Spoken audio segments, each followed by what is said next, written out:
ঐতিহাসিক এক শহর, যে শহরের কোনায় কোনায় ছড়িয়ে রয়েছে মল্ল রাজবংশের ইতিহাস। একটা সময়ে এই শহরটাই ছিল মল্ল রাজবংশের রাজধানী। খ্রিস্টীয় ৭ম শতাব্দী থেকে ব্রিটিশ শাসনের সূচনা পর্যন্ত প্রায় ১০০০ বছরের ইতিহাসে মল্ল রাজাদের উত্থান পতন এবং সাংস্কৃতিক ঐতিহ্যের সাথে ওতপ্রোতভাবে জড়িত। ষোড়শ খ্রিস্টাব্দের পরবর্তী সময়ে এই মল্ল রাজবংশের রাজত্বকালে বেশ কয়েকটি টেরাকোটা এবং ল্যাটারাইট পাথরের মন্দির নির্মাণ করা হয়েছিল, যে মন্দিরগুলিতে পোড়ামাটির খোদাই দ্বারা সজ্জিত রামায়ণ, মহাভারত এবং বিভিন্ন পৌরাণিক কাহিনীর দৃশ্যগুলিকে ফুটিয়ে তোলা হয়েছে। এই শহরের সাথে আমাদের পরিচিত হয় এই টেরাকোটা মন্দিরের হাত ধরে। শতাব্দী প্রাচীন মন্দিরগুলি ছাড়াও পোড়ামাটির শিল্প, ডোকরা শিল্প এবং তাঁত শিল্পের বালুচুরি শাড়ি, স্বর্ণচুরি শাড়ি বা আরও বিভিন্ন ধরনের শিল্পকর্মের জন্যও এই শহরের নাম বিশ্ববিখ্যাত। তাই তো এখানকার প্রচুর মানুষের জীবন জীবিকার সাথে জড়িয়ে পড়েছে এই সব শিল্পগুলি। শতাব্দী প্রাচীন এই ইতিহাস আর শিল্পকে সাথে নিয়ে আজও সমহিমায় দাঁড়িয়ে রয়েছে এই ঐতিহাসিক শহর। আজকের পর্বে থাকছে পশ্চিমবঙ্গ রাজ্যের বাঁকুড়া জেলার মন্দির নগরী বিষ্ণুপুর। শতাব্দী প্রাচীন মন্দিরগুলির ইতিহাস সহ সমস্ত তথ্য আজ আপনাদের সামনে তুলে ধরলাম। নমস্কার বন্ধুরা, কেমন আছেন সবাই? বন্ধুদল ভিলেজে আরো একটা নতুন ব্লগে আপনাদের সবাইকে স্বাগত। আজকের ব্লগ শুরু করছি হুগলি জেলার বেঙ্গাই বাস স্টপেজ থেকে।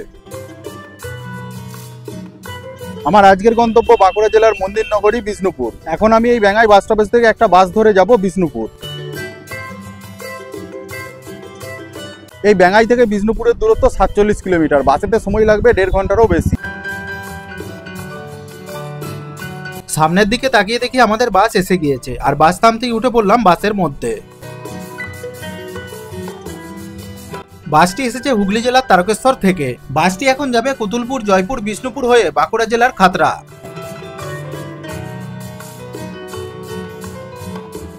দীর্ঘ ৩২ কিলোমিটারের পথে কুতুলপুর রাজগ্রাম পার হয়ে এসে পৌঁছে গেলাম বাঁকুড়া জেলার জয়পুর। এখন সামনে আসছে জয়পুরের জঙ্গল। প্রবেশ করলাম জয়পুর জঙ্গলের মধ্যে। দীর্ঘ ৮ কিলোমিটারের এই জঙ্গল পার হতে বাসেতে সময় লাগে ১৫ থেকে ২০ মিনিট। মাথা উঁচু করে দাঁড়িয়ে থাকা শালগাছ ও সেগুন গাছে ভরা এই জঙ্গলের মাঝ দিয়ে কালো পিচ বাঁধানো রাস্তা ধরে আমাদের বাস ছুটে চলেছে বিষ্ণুপুরের দিকে। প্রকৃতির টানে পর্যটকদের কাছে একটা পছন্দের জায়গা হলো এই জয়পুর। সারা বছরই কম বেশি পর্যটকদের আনাগোনা লেগেই থাকে এই জয়পুরে গড়ে ওঠা বিভিন্ন রিসর্টে। এই জয়পুর জঙ্গলের আশেপাশে গড়ে ওঠা ৩টি রিসর্টের ভিডিওর লিঙ্ক আমি ডেসক্রিপশন বক্সে দিয়ে রাখলাম, আপনারা চাইলে দেখে নিতে পারেন। জঙ্গল পেরিয়ে এখন প্রবেশ করলাম বিষ্ণুপুর শহরে। কলকাতা থেকে যারা রেলপথে বিষ্ণুপুরে আসবেন, বিষ্ণুপুর স্টেশনে নেমে স্টেশনের বাইরে থেকে একটা টোটো গাড়ি ভাড়া করে ঘুরে দেখে নিতে পারেন বিষ্ণুপুরের দর্শনীয় স্থানগুলি। অবশেষে চলে আসলাম বিষ্ণুপুর বাস স্ট্যান্ডে। কলকাতা থেকে যারা বাসে করে বিষ্ণুপুর আসবেন, ধর্মতলা বাস স্ট্যান্ড থেকে সরাসরি বিষ্ণুপুরগামী বাস ধরেও আসতে পারেন, না হলে যে কোনো আরামবাগগামী বাস ধরে নেমে পড়বেন আরামবাগ বাস স্ট্যান্ডে। তারপর সেখান থেকে যে কোনো বিষ্ণুপুরগামী বাস ধরেও আসতে পারেন। বিষ্ণুপুরের সমস্ত দর্শনীয় স্থানগুলি ঘুরে দেখার জন্য সবথেকে ভালো উপায় হলো যে কোনো একটা টোটো গাড়ি ভাড়া করে নেওয়া, কারণ এই টোটো গাড়ির চালকই আপনাদেরকে সবকটি দর্শনীয় স্থান ঘুরে দেখাবে। আমি এখন এই বাস স্ট্যান্ড থেকে একটা টোটো চালক দাদার সাথে কথা বলে রিজার্ভ করে নিলাম, আর আমার ভাড়া নিল পার ঘন্টায় ২০০ টাকা করে। দর্শনীয় স্থানগুলিতে ঘুরতে যাবার আগে এই বাস স্ট্যান্ডের কাছে একটি লজ সম্বন্ধে তথ্য আপনাদেরকে জানিয়ে দিই। লজটির নাম হচ্ছে মল্লভূম লজ। রিসেপশনে এই দাদাকে দেখছেন, এই দাদাই আমাকে এই লজটির সম্বন্ধে সমস্ত তথ্য দিয়েছেন। চেক আউট টাইম সকাল 10টা। এসি রুমের ভাড়া ১৫০০ টাকা থেকে শুরু করে ১৮০০ টাকা পর্যন্ত। নন এসি রুমের ভাড়া ৯৫০ টাকা থেকে শুরু করে ১২০০ টাকা পর্যন্ত। সমস্ত রুমই অ্যাটাচ বাথরুম, কোমোড গিজার আছে এবং বাইরের খাবারও অ্যালাও আছে। লজের গেট খোলা হয় সকাল ৬টায় এবং বন্ধ হয় রাত্রি ১১টায়। তবে সিজন অনুযায়ী ঘর ভাড়ার রেট কিন্তু পরিবর্তন হয়, তাই আসার আগে অবশ্যই কিন্তু ফোন করে আসবেন। এই লজের ফোন নাম্বারটা আমি ভিডিও স্ক্রিনে দিয়ে দিলাম। বিষ্ণুপুর বাস স্ট্যান্ড থেকে সরাসরি চলে আসলাম এই ঐতিহাসিক শহরের প্রধান দর্শনীয় স্থানগুলির মধ্যে একটি দর্শনীয় স্থান রাসমঞ্চের সামনে। এই মন্দিরের ভেতরে যেতে হলে বা আরো ৩-৪টি মন্দির দর্শন করতে হলে এই রাসমঞ্চের মেন গেটের সামনে থেকে জনপ্রতি ২৫ টাকা করে টিকিট কাটতে হবে। ৬৯৪ খ্রিস্টাব্দের মল্লরাজ আদিমল্লের সিংহাসনের আরোহণের সময় থেকে মল্লাব্দের শুরু হয়। ১৯তম মল্লরাজ জগৎমল্লের সময়ে পদুম্মপুর হতে মল্ল রাজধানী বিষ্ণুপুরে স্থানান্তরিত করা হয়। সেই সময় থেকে বিষ্ণুপুরের 43 জন রাজা পর্যায়ক্রমে রাজসিংহাসনে বসেন। মল্ল রাজবংশের 62তম রাজা শ্রী শ্রী কালীপদ সিংহ ঠাকুর ছিলেন বিষ্ণুপুরের শেষ রাজা। মৃত্যু হয়েছিল 29 ডিসেম্বর 1983 খ্রিস্টাব্দে। প্রবেশ করলাম রাসমঞ্চের ভেতরে। এই মন্দিরটি দৈর্ঘ্য প্রস্থে 24.5 মিটার ও উচ্চতায় 12.5 মিটার। মল্ল রাজবংশের 49তম রাজা মল্ল রাজা বীরহাম্বীর আনুমানিক 1600 খ্রিস্টাব্দে এই মঞ্চটি প্রতিষ্ঠা করেন। মল্ল রাজাদের আমলে বার্ষিক রাস উৎসবের সময় বিষ্ণুপুরের যাবতীয় রাধাকৃষ্ণের বিগ্রহ জনসাধারণের দর্শনের জন্য এইখানে আনা হতো। 1600 খ্রিস্টাব্দ থেকে 1932 খ্রিস্টাব্দ পর্যন্ত এইখানে রাস উৎসব হয়েছিল। তবে বর্তমানে অবশ্য এখানে আর রাস উৎসব হয় না। এক অভিনব স্থাপত্য যা ভারতবর্ষের কোথাও দেখা যায় না। এর নিচের বেদি মাকড়া পাথরের তৈরি আর ওপরের স্থাপত্য ইটের। তবে এই মন্দিরের ভেতরে যে দরজাগুলি দেখা যাচ্ছে, এই রকম দরজা এই মন্দিরের ভেতরে মোট 108টি করা আছে। এই রাজমঞ্চের আশেপাশেও রাত্রি যাপনের জন্য আছে বেশ কয়েকটি হোটেল বা লজ। তার মধ্যে একটি হোটেল সম্বন্ধে তথ্য আপনাদেরকে জানিয়ে দিই। এই যে হোটেলটি দেখছেন, এই হোটেলটির নাম হচ্ছে hotel heritage. Check out time সকাল 10টা। এসি রুমের ভাড়া 1500 টাকা থেকে শুরু করে 2000 টাকা পর্যন্ত। নন এসি রুমের ভাড়া 1000 টাকা থেকে শুরু করে 1800 টাকা পর্যন্ত। সমস্ত রুমই অ্যাটাচ বাথরুম, কোমোড গিজার আছে। এছাড়াও এনাদের হোটেলে বাইরের খাবারও অ্যালাও আছে। তবে সিজন অনুযায়ী ঘর ভাড়ার রেট কিন্তু পরিবর্তন হয়, তাই আসার আগে অবশ্যই কিন্তু ফোন করে আসবেন। এই লজের ফোন নাম্বারটা আমি ভিডিও স্ক্রিনে দিয়ে দিলাম। রাসমঞ্চ থেকে চলে আসলাম মদনমোহন মন্দিরের সামনে। প্রবেশ করলাম মদনমোহন মন্দিরের ভেতরে।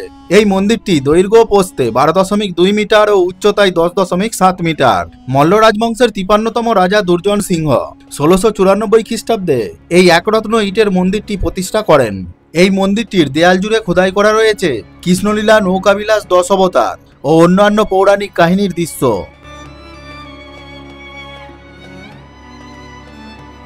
গর্ভগৃহের ভেতরে রয়েছে রাধাকৃষ্ণের মূর্তি। প্রতিদিনই নিয়মাচার মেনে এখানে পুজো পাঠ করা হয় এবং রাস উৎসব, দোল উৎসব ও নামযজ্ঞ বর্তমানে এখনো হয়ে চলেছে। মল্ল রাজা বীরহাম্বীর যে মদনমোহনের মূর্তিটিকে বিষ্ণুপুরে নিয়ে আসেন এবং মল্ল রাজা দুর্জন সিংহ তাকে প্রতিষ্ঠা করেন, সেই মদনমোহনের মূর্তিটি কিন্তু এই মূর্তিটি নয়। মল্ল রাজবংশের 56তম রাজা চৈতন্য সিংহের আমলে ব্রিটিশদের চক্রান্তে বিশাল রাজস্ব দেনার দায়ে পড়ে গিয়েছিল। তাই অর্থের অভাবের জন্য সেই মদনমোহনের মূর্তিটিকে কলকাতার বাগবাজারের গোকুল মিত্রের নামে এক ব্যক্তির কাছে বন্ধক রাখতে বাধ্য হয়েছিল। আর এইভাবেই সেই মদনমোহনের মূর্তি মল্ল রাজবংশের কাছ থেকে হাতছাড়া হয়। বর্তমানে সেই মূর্তি বাগবাজারের মদনমোহন মন্দিরে প্রতিষ্ঠিত। দক্ষিণামুখী এই মন্দিরের সামনেই আছে একটি তুলসী মঞ্চ ও তার পাশেই আছে চারচালা একটি নাট মন্দির। তবে এই নাট মন্দিরের দেয়াল জুড়েও রয়েছে টেরাকোটার কাজ। মদনমোহন মন্দির দেখা শেষ করে বাইরে বেরিয়ে এসে আবারও উঠে পড়লাম টোটোর মধ্যে। চলে আসলাম পাথরের রথের কাছে। মাকড়া পাথরের তৈরি এই রথটি আনুমানিক সপ্তদশ শতাব্দীর শেষ দিকে তৈরি করা হয়েছিল। এই রথের চাকা মজবুত এবং মাকড়া পাথর দিয়েই তৈরি। রথের নিচের দিকটি রাসমঞ্চের অনুরূপ এবং ওপরের দিকটি অন্যান্য মন্দিরের মতো। রথের কাছ থেকে চলে আসলাম বড় পাথর দরজার সামনে। মল্ল রাজাদের আমলে এই স্থাপত্যটির ঐতিহাসিক গুরুত্ব রয়েছে। মাকড়া পাথরের তৈরি এই খিলান সজ্জিত প্রবেশপথটি পাথর দরজা বলে পরিচিত।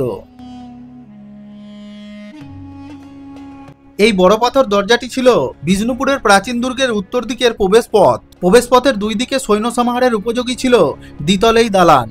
তীরধনুক ও বন্দুকধারী সৈন্যদের অস্ত্র চালাবার জন্য এই দালানগুলিতে ছোট ছোট গর্তও ছিল বলে মনে করা হয়। মাকড়া পাথরের তৈরি এই বড় পাথর দরজাটি আনুমানিক সপ্তদশ শতকের মধ্যভাগে মল্ল রাজবংশের 52তম রাজা মল্লরাজ বীরসিংহ তৈরি করেছিলেন।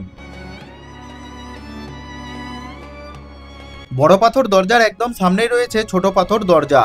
মল্লরাজ বীরসিংহ সপ্তদশ শতকের দ্বিতীয়ার্ধে মাকড়া পাথরের এই প্রবেশপথটি নির্মাণ করেন।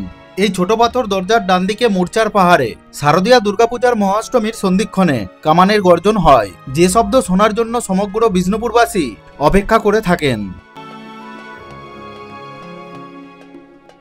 পাথর দরজার কাছ থেকে চলে আসলাম মহারাজা বিধামবীর উদ্যানের সামনে।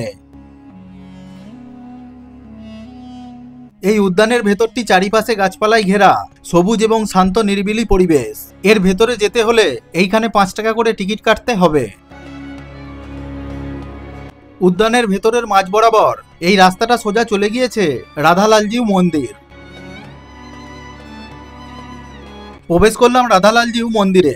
এই মন্দিরটি দৈর্ঘ্য ও প্রস্থে 12.3 মিটার ও উচ্চতায় 10.7 মিটার। মল্ল রাজবংশের 52তম রাজা মল্লরাজা বীরসিংহ 1658 খ্রিস্টাব্দে চুনসুরকির প্রলেপযুক্ত মাকড়া পাথরের এই একরত্ন মন্দিরটি প্রতিষ্ঠা করেন। শতাধিক বছর পূর্বে এই মন্দিরের বিগ্রহ বিষ্ণুপুরের কৃষ্ণগঞ্জ মহল্লায় নবনির্মিত মন্দিরে প্রতিষ্ঠিত। কথিত আছে রাধালালজিউয়ের ভোগ নিবেদনের সাথে তামাক সাজিয়ে দেয়া হতো এবং সেই মুহূর্তে মন্দির চত্বর মিষ্টিগন্ধে ভরে উঠত। তাই এখনো অন্নকূটের সময় তামাক সাজিয়ে দেয়া হয়। রাধালালজিউ মন্দির থেকে চলে আসলাম মিনময়ী মন্দিরের সামনে। মল্ল রাজবংশের 19তম রাজা জগৎ মল্ল 997 খ্রিস্টাব্দে দেবীর দৈবাদেশ পেয়ে মন্দির ও মূর্তি প্রতিষ্ঠা করেন বলে কথিত আছে। এই মন্দিরে নিয়মাচার মেনে নিত্যভোগ ও পূজাপাঠ করা হয়। এই মন্দিরটি বিষ্ণুপুরের আদি এবং তখন এই বিষ্ণুপুরের কোনো চিহ্নও ছিল না। ঘন জঙ্গলে ঘেরা অরণ্য ভূমি। মন্দিরের পিছনের দিকেই রয়েছে রাজবাড়ির ধ্বংসাবশেষ, আর মূল মন্দিরের মেন গেটের সম্মুখেই আছে প্রাচীন একটি বটবৃক্ষ। ঠাকুর শ্রী রামকৃষ্ণদেব মাকে দর্শন করতে এইখানে এসেছিলেন। মন্দির চত্বরের মধ্যে রয়েছে 2টি দোকান। এই দোকানগুলিতে ডোকরা শিল্পের বিভিন্ন ধরনের মূর্তি, অলংকার এবং অন্যান্য শিল্প সামগ্রী পাওয়া যায়। এই ডোকরা শিল্পের ইতিহাস অনেক পুরানো। সিন্ধু সভ্যতার সময় থেকে এর নিদর্শন পাওয়া যায়। ডোকরা শিল্প সাধারণত গ্রামের মানুষেরাই করে। এই শিল্পের কাঁচামাল হিসাবে মোম এবং মাটি, ধাতুর মধ্যে পিতল কাঁসা এবং অন্যান্য প্রাকৃতিক উপাদান ব্যবহার করা হয়। মিনময়ী মন্দিরের বিপরীত দিকেই রয়েছে রাধেশ্যাম মন্দির। প্রবেশ করলাম রাধেশ্যাম মন্দিরের ভেতরে। এই মন্দিরটি দৈর্ঘ্য ও প্রস্থে 12.5 মিটার এবং উচ্চতায় 10.7 মিটার। মল্ল রাজবংশের 56তম রাজা চৈতন্য সিংহ মাকড়া পাথরের এই মন্দিরটি 1758 খ্রিস্টাব্দে প্রতিষ্ঠা করেন। জানা যায় চৈতন্য সিংহের রাজত্বকাল এমনিতে সুখের হলেও বহিরাগত অশান্তি বিষ্ণুপুরকে বেশ বিব্রত করে তোলে। ইংরেজ শক্তি তখন বাংলাতে দাপিয়ে বেড়াচ্ছে, অর্থ সংকটও দেখা দেয়। কিন্তু এত সব বাধা বিপত্তিকে উপেক্ষা করেও তিনি পূর্বপুরুষের মন্দির ও মূর্তি প্রতিষ্ঠার ধারাকে বজায় রাখেন। এই মন্দিরের দেয়ালেও ফুলকারির কাজ, রামায়ণ, মহাভারত এবং অন্যান্য পৌরাণিক কাহিনীর দৃশ্য লক্ষ্য করা যায়। গর্ভগৃহের ভেতরে রয়েছে রাধেশ্যাম, নিতাই গৌর ও জগন্নাথ ঠাকুরের মূর্তি। প্রতিদিনই নিয়মাচার মেনে ভোগ নিবেদন এবং পূজা আরতি করা হয়। মন্দিরের প্রবেশদ্বারে সুন্দর একটি ইটের নহবতখানা আছে। একসময় এখানে সানাই ও বাদ্যযন্ত্র বাজানো হতো। রাধেশ্যাম মন্দির থেকে এখন চলে আসলাম জোড়বাংলা মন্দিরের সামনে। এই মন্দিরটির দৈর্ঘ্য 11.8 মিটার, প্রস্থ 11.7 মিটার এবং উচ্চতায় 10.7 মিটার। মল্ল রাজবংশের 54তম রাজা মল্ল রাজা রঘুনাথ সিংহ 1655 খ্রিস্টাব্দে এই মন্দিরটি প্রতিষ্ঠা করেন। অপূর্ব এই মন্দিরটিতে 2টি দোচালা কুঠিরের সংযুক্ত অংশের মধ্যস্থলের ওপর একটি 4চালা শিখর রয়েছে। তাই এই মন্দিরের নাম জোড়বাংলা মন্দির। কৃষ্ণরায় মন্দির নামে পরিচিত হলেও বাংলার স্থাপত্য অনুসারে জোড়বাংলা মন্দির বলা হয়।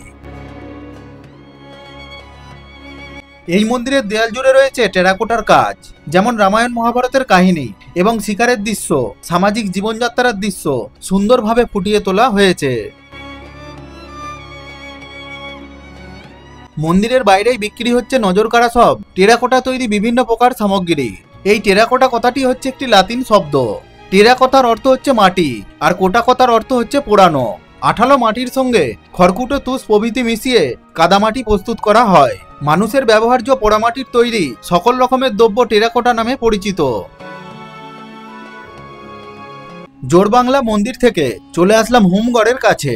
এই স্থাপত্যটি তৈরি করেছিলেন মল্লরাজ বীরসিংহ সপ্তদশ শতাব্দীর দ্বিতীয়ার্ধে। তবে বিষ্ণুপুরের এই স্থাপত্যটি নিয়ে বিভিন্ন জন মানুষের বিভিন্ন মত রয়েছে। অনেকের ধারণা এইখানে অপরাধীদের শাস্তি দেওয়া হতো, আবার কেউ কেউ বলেন এটি মল্লরাজাদের শস্যাগার ছিল। ঐতিহাসিক মতে এটি রাজবাড়ির জল ট্যাঙ্ক, কারণ এর কাছাকাছি কিছু জলের পোড়ামাটির পাইপও পাওয়া গিয়েছিল। তবে এই মতটিরই প্রাধান্য বেশি। এখন চলে আসলাম শ্যামরাই পাঁচচূড়া মন্দিরের সামনে। হুমগড়ের সামনে পশ্চিম দিকে এই মন্দিরটি অবস্থিত। টেরাকোটার কারুকার্যে অপূর্ব এই মন্দিরটি 1643 খ্রিস্টাব্দে মল্লরাজা রঘুনাথ সিংহ প্রতিষ্ঠা করেন। পোড়ামাটির অলঙ্কারণের প্রাচুর্যে এই ইটের মন্দিরটি সর্বশ্রেষ্ঠ। এই মন্দিরের 5টি বিশিষ্ট শিখর থাকায় এই মন্দিরকে পাঁচচূড়া মন্দির বলা হয়ে থাকে। মন্দিরের বাইরে ও ভেতরের দেয়ালে রাসলীলা, ফুলকারির কাজ ও রামায়ণ মহাভারতের দৃশ্য দেখা যায়। শ্যামরাই পাঁচচূড়া মন্দির থেকে আমাদের টোটো চালক দাদা আমাদেরকে নিয়ে আসলো বিষ্ণুপুরের একটি বাঁধের সামনে, যে বাঁধটির নাম হলো লাল বাঁধ। বিষ্ণুপুরের 7টি বাঁধের মধ্যে এই বাঁধটির ঐতিহাসিক গুরুত্ব উল্লেখযোগ্য। জলকষ্ট দূর করার জন্য মল্লরাজারা সপ্তদশ শতাব্দীর দ্বিতীয়ার্ধে এটি সহ অন্যান্য বাঁধগুলি খনন করেন। দ্বিতীয় রঘুনাথ সিংয়ের আমলে লালবাইকে নিয়ে আসা হয়েছিল নর্তকী হিসাবে। রাজা লালবাইকে খুব ভালোবেসে ফেলেছিলেন এবং এই বাঁধে তারা এসে নৌকা বিহারও করতেন। কথিত আছে ষড়যন্ত্র করে রানী এবং প্রজারা এই বাঁধে লালবাই ও তার ছেলেকে নৌকা ডুবিয়ে মেরে ফেলেছিলেন। সেই থেকে এর নাম হয় লালবাঁধ। লালবাঁধের সামনেই আছে একটি শিব মন্দির এবং একটি সর্বমঙ্গলা মায়ের মন্দির। কথিত আছে ঠাকুর শ্রী রামকৃষ্ণদেব মিন্ময়ী মন্দির দর্শনের পর লালবাঁধের জলে স্নান সেরে বেলগাছের কাছে ভাবসমাধি ঘটেছিল এবং মা সর্বমঙ্গলা রূপে দর্শনও পেয়েছিলেন। তারপর থেকে এই বেলগাছের নিচে মা সর্বমঙ্গলাকে প্রতিষ্ঠা করা হয়েছিল। লালবাঁধ থেকে চলে আসলাম বিষ্ণুপুর বিখ্যাত তাঁত শিল্প দেখতে। বিষ্ণুপুরের তাঁত শিল্প একটি ঐতিহ্যবাহী শিল্প, যা বহু বছর ধরে এই অঞ্চলে প্রচলিত রয়েছে। এই শিল্প বিষ্ণুপুরের অর্থনীতিতে একটি গুরুত্বপূর্ণ ভূমিকা পালন করে।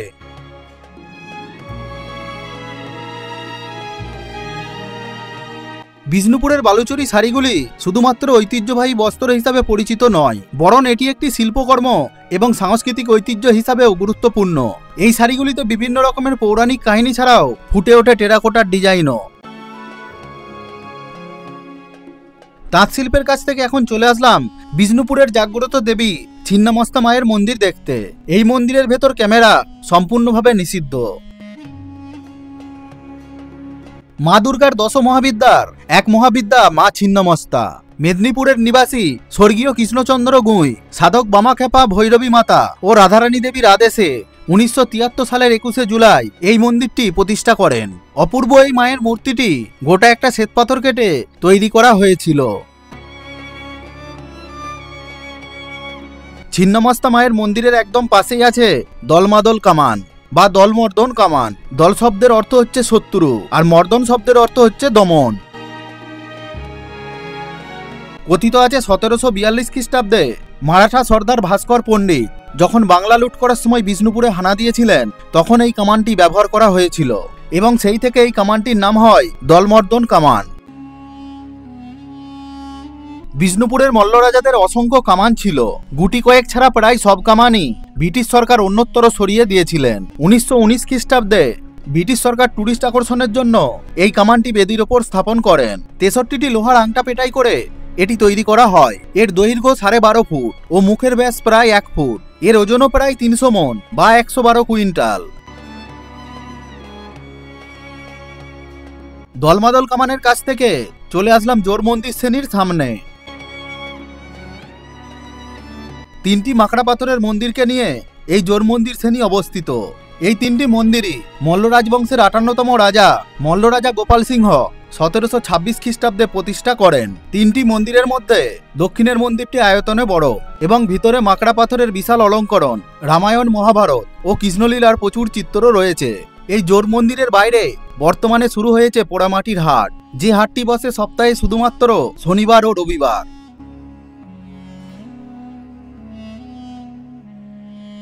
জোরসেনি মন্দির থেকে এখন চলে আসলাম বিষ্ণুপুরে গড়ে ওঠা হলিডে রিসর্টে। এই রিসর্টে রাত্রি যাপনের জন্য রয়েছে বিভিন্ন রকমের কটেজ। প্রাকৃতিক সৌন্দর্যে ভরা এই রিসর্ট, নিজস্ব রেস্টুরেন্টে বাঙালি থালি থেকে শুরু করে ইন্ডিয়ান, চাইনিজ সব রকমেরই খাবার দাবার পাওয়া যায় এখানকার রেস্তোরাঁয়, এবং রয়েছে ছোট্ট একটা সুইমিং পুল। রিসেপশনে এই দাদাকে দেখছেন, এই দাদাই আমাকে এই রিসর্টটি সম্বন্ধে সমস্ত তথ্য দিয়েছেন। চেক আউট টাইম সকাল 11টা, আর রুম ভাড়া সম্বন্ধে সমস্ত তথ্য আমি ভিডিও স্ক্রিনে দিয়ে দিলাম। এই রিসর্টে রাত্রিবাসের জন্য অবশ্যই কিন্তু ফোন করে কথা বলে তারপরে আসবেন। ফোন নম্বরটা আমি ভিডিও স্ক্রিনে দিয়ে দিলাম। মন্দিরনগরী বিষ্ণুপুরের ভিডিও এই পর্যন্তই। কেমন লাগলো আপনারা অবশ্যই কমেন্ট করে জানাবেন। ভালো লাগলে লাইক ও সাবস্ক্রাইব করবেন। সবাই খুব ভালো থাকুন, সুস্থ থাকুন। দেখা হচ্ছে আপনাদের সাথে পরের ভিডিওতে। ততক্ষণের জন্য টাটা।